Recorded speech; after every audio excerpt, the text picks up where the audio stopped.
হে ঈশ্বৰ, তুমি ঈশ্বৰ নে শিলৰ মূৰ্তি? শুনিছোঁ সকলোৰে হৃদয়ত থাকা তুমি। আছানে তুমি ফুটপাথৰ শিশুৰবোৰৰ মাজত, পেটৰ তাৰণাত নৰ্দমাত পৰি থকা গলি গলি গোন্ধ লোৱা ৰুটি টুকুৰা হাতত ল'লে ওলাইনে তোমাৰ চকুৰ পানী? তুমি হেনো অন্তৰ্যামী, বৃদ্ধ আশ্ৰমৰ দুৰ্ভগীয়া মাতৃৰ দুখ বুজানে তুমি?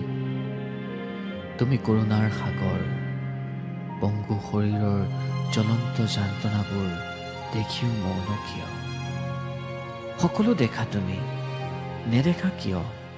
হত্যা, হিংসা, লুণ্ঠন আৰু বালিকাৰ বলৎকাৰ কিম্বা অপহৰণ।